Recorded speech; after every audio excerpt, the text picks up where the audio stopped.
On behalf of InDesign and Corporate Culture, thank you very much for coming tonight to our inaugural conversation. Special thanks to Corporate Culture for hosting the event. Many thanks to Kylie Turner, who's organised it for us from in-house InDesign, and of course Stephen, who was kind enough to be the guinea pig in the first Habitus conversation. Before I say anything else, just a reminder, there are copies of the current Habitus. Feel free to take one home with you. Please take one home, because we don't want to have to carry them all back to the office. Okay.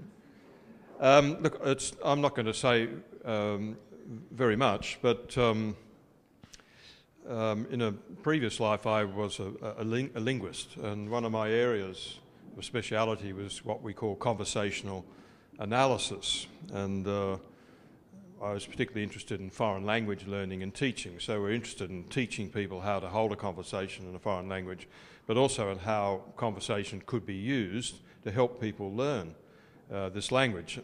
And it may come as a surprise to some people, but there are actually rules to conversation. For example, perhaps the most important one is taking turns, right?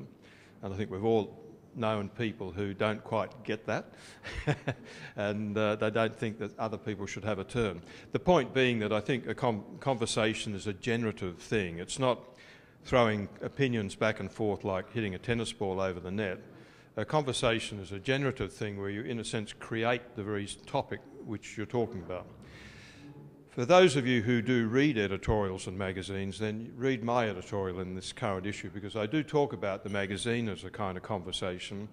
It's conversations. It's a whole series of conversations between the readers and the people who are represented, people like Stephen in the magazine, conversations between the readers and the subject matter, and so on.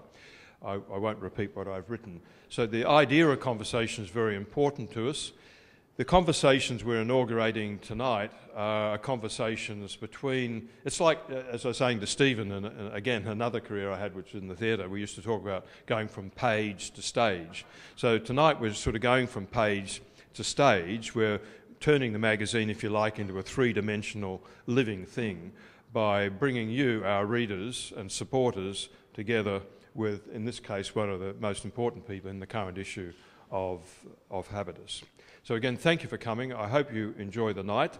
The procedure will be Stephen is going to do a PowerPoint presentation and Richard will conclude proceedings. But before he does, we will have some time for questions. So we'll have some questions before Richard closes proceedings, and I think draws a lucky door prize.